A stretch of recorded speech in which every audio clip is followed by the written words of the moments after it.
In December 1916, a circle of Russian noblemen fed this man enough cyanide to kill 10 people.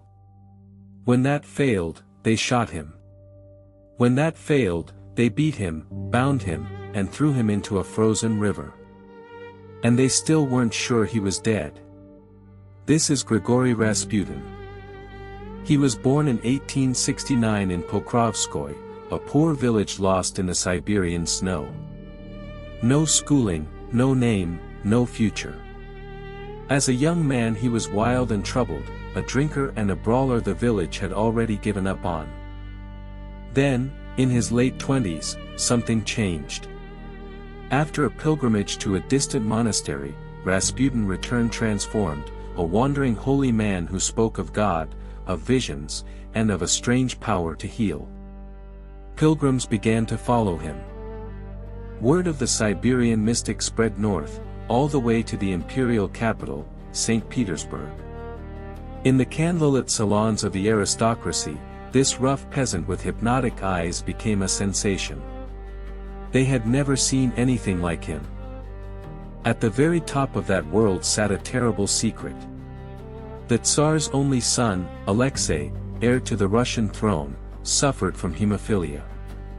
His blood would not clot. A single fall could kill him, and the finest doctors in the empire were helpless.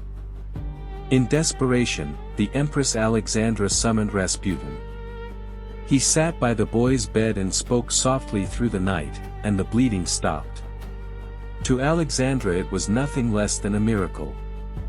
She became convinced this peasant had been sent by God himself. From that night, Rasputin was untouchable. He became the Empress's closest confidant.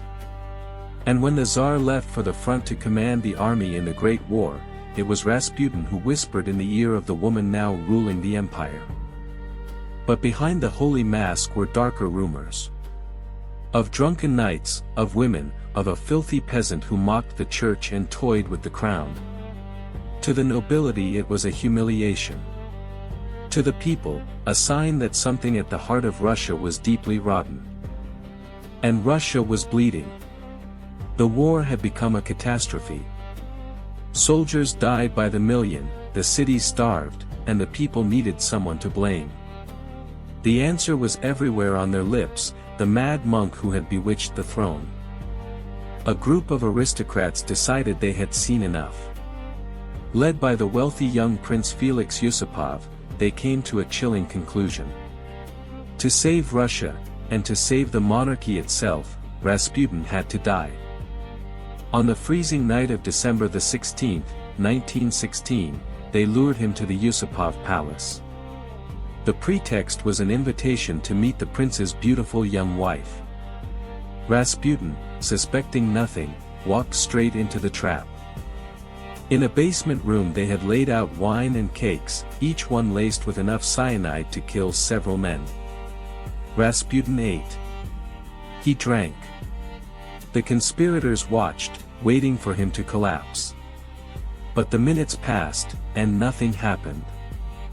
Panicking, Yusupov drew a revolver and shot him through the chest. Rasputin fell. At last, they believed, it was over. But when Yusupov leaned in to check the body, Rasputin's eyes snapped open, and with a roar he lunged at his killer.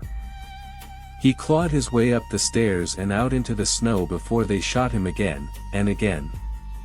Then they beat him, bound his body, and dragged it to the frozen Neva, and pushed it down through a hole cut in the ice. When his body was pulled from the river days later, the report held one final horror. There was water in his lungs. After the poison, the bullets, and the beating, Grigori Rasputin may still have been alive when he went under the ice. He was 47 years old. Within months, the Romanov dynasty collapsed, swept away forever by revolution. A penniless peasant from Siberia had risen to shape an empire, and had refused, almost impossibly, to die. A century later, the mad monk remains one of history's strangest and most haunting figures.